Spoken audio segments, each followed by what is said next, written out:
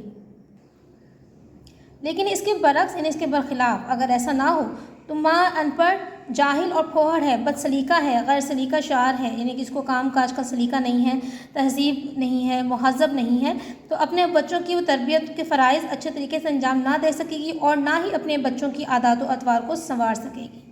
ثابت ہوا کہ عورتوں کی تعلیم اس لیے اہم اور ضروری ہے کہ اس کے بغیر وہ اپنے بچوں کی تربیت اعلیٰ پیمانے پر، اعلیٰ درجے سے نہیں کر سکتی۔ کسی شاعر نے کیا خوب کہا ہے، گو مردوں کی تعلیم بھی از بس ضروری ہے، پر جائے جو خاتون تو نسلیں سنوار دی، یعنی کہ مردوں کی تعلیم تو بہت ضروری ہے، نہایت لازمی ہے، لیکن اگر عورت پڑھ جاتی ہے تو وہ نسلوں کی نسلیں سنوار دیتی ہے۔ اسلام نے عورت کا حقیقی مقام واضح کیا ہے۔ اسلام نے اجازت دی ہے کہ اگر کسی مجبوری کی بنا پر، کسی مجبوری کی وجہ سے عورت کو گھر کی چار دیواری سے، یعنی گھر سے باہر قدم رکھنا پڑے تو وہ ایسا کر سکتی ہے، یعنی کہ عورت نوکری کر سکتی ہے، لیکن شریعت کے اصولوں کا خیال رکھتے ہوئے۔ اب یہ صرف اس صورت میں ممکن ہے کہ جب عورت تعلیم یافتہ ہو۔ ان پڑھ عورت ایسا نہیں کر سکتی۔ عورت کے لیے بہترین اور معزز باعزت پیشہ گرلز اسکولوں اور کالجوں میں طالبات کو پڑھانا ہے، یعنی کہ استاد کے طور پر جو ہے سب سے معزز اور باعزت پیشہ ہے جو عورت کر سکتی ہے۔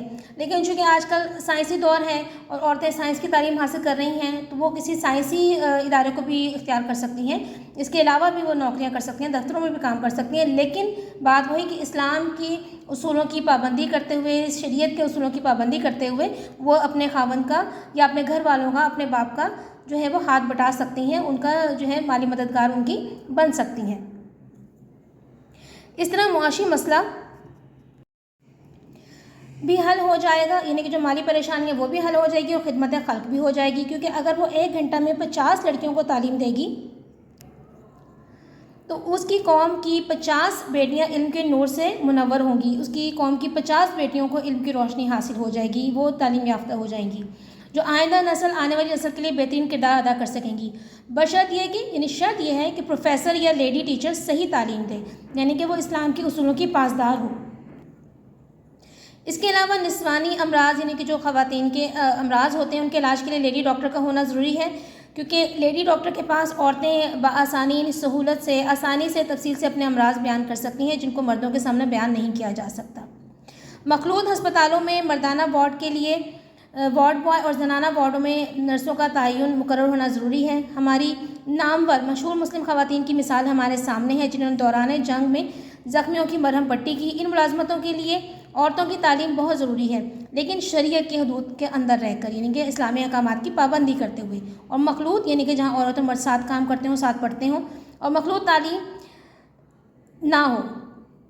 حکومت عورتوں کے لیے الگ تعلیم کا بندوبست کرے، انتظام کرے، مکمل پردے کا انتظام ہو۔ اگر شریعت کی حدود کا خیال نہ رکھا جائے، اسلامی تعلیمات کا خیال نہ رکھا جائے تو وہ عورت بجائے معاشرے کی ترقی کے تنزلی کا باعث بن جائے گی اور بے حیائی پھیلائے گی۔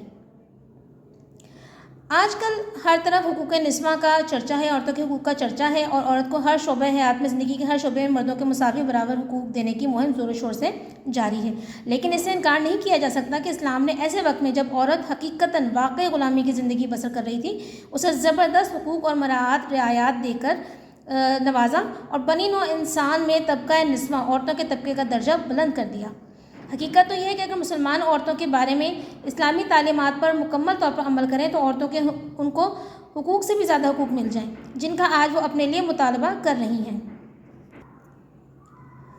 عورتوں کی تعلیم کا مقصد یہ نہیں ہے کہ وہ بھی مردوں کی طرح فیکٹریوں میں ملازمت یا نوکریاں کریں۔ مرد اور عورت کے لیے آزادانہ ماحول معاشرے میں بہت سی خرابیاں پیدا کرتا ہے، یعنی کہ نہ صرف عورتیں بلکہ مرد بھی آزاد معاشرے میں بے روی کا شکار ہو سکتے ہیں۔ تعلیم نسواں یعنی عورتوں کی تعلیم کا بنیادی مقصد عورت میں تعلیمی قابلیت پیدا کرنا ہے اور اسے اس قابل بنانا ہے کہ وہ گھریلو یعنی گھر کی زندگی کو صحیح خطوط پر استوار کر سکے، قائم کر سکے، یعنی کہ وہ گھریلو زندگی میں بھی جو کامیاب ہو سکے، اپنے بچوں کی صحیح تعلیم و تربیت کر سکے، اپنے گھر کو صحیح انداز میں چلا سکے۔ تعلیم کا مقصد اسے چراغ خانہ بنانا ہے، نہ کہ شمع محفل۔ ہماری بچیوں کو مغرب کی تہذیب کی بجائے اسلامی روایات کو اپنانا چاہیے۔ ایسا نہ ہو کہ تعلیم سے عورتیں اپنے مقاصد سے ہی دور ہو جائیں اور مغرب کی پیروی شروع کر دیں، مغرب کی تقلید شروع کر دیں۔ بقول شاعر، جس علم کی تاثیر سے زن ہوتی ہے نازن، کہتے ہیں اسی علم کو ارباب نظر موت، یعنی کہ ایسا علم جس کے اثر سے عورت اپنی خصوصیات کو بھول جائے اور اس طرح کے حقوق کا مطالبہ کرنے لگے جو کہ معاشرے میں سوائے فتنہ پروری کے اور کچھ نہ ہو، تو اس علم کو، اس آگہی کو جو ہے ارباب نظر، اہل بصیرت جو ہیں وہ کہتے ہیں کہ موت ہے، یہ معاشرے کے لیے تباہی کا باعث ہے۔ تعلیم نسواں سے متعلق تمام پہلوؤں پر غور کرنے کے بعد یہ نتیجہ اخذ نکلتا ہے کہ عورت کا اصل زیور تعلیم ہے، لیکن یہ تعلیم صرف دنیاوی ہی نہیں بلکہ دینی بھی ہونی چاہیے۔ سونا چاندی اور جہیز اس کا زیور نہیں بلکہ اس کا اصل زیور اس کی صحیح تربیت اور اس کی تعلیم ہے۔ اس لیے ضروری ہے کہ جس طرح ہم لڑکوں کو تعلیم دلواتے ہیں، اسی طرح لڑکیوں کو بھی تعلیم دلوائی جائے تاکہ ان کی صحیح تربیت ہو اور شعور پیدا ہو، سمجھ پیدا ہو اور ان کی صلاحیتیں بھی ابھر سکیں اور کون سے فائدہ ہو۔ اس لیے کوشش کی جائے کہ حکومت بچوں اور بچیوں کے لیے علیحدہ تعلیم کا بندوبست کرے، پردے کا مکمل نظام ہو اور جس طرح اسلام نے ہمیں تعلیم دی ہے ویسے ہی ان پر اثرات مرتب ہوں۔ تو اسٹوڈنٹس، یہ تھا ہمارا آج کا مضمون، تعلیم نسواں اور ملک کی ترقی۔ یہ مضمون آپ نے اچھی طرح یاد کرنا ہے اور بار بار کا پڑھا ہوا مضمون ہے۔ کچھ الفاظ مشکل ہیں، ان کے معنی آپ کو بتا دیے گئے ہیں، آپ ان معنی کو بھی استعمال کر سکتے ہیں۔ اس سبق کو آپ نے اچھی طرح سے ذہن نشین کرنا ہے۔ اگلے سبق تک کے لیے اجازت دیجیے۔ اللہ حافظ۔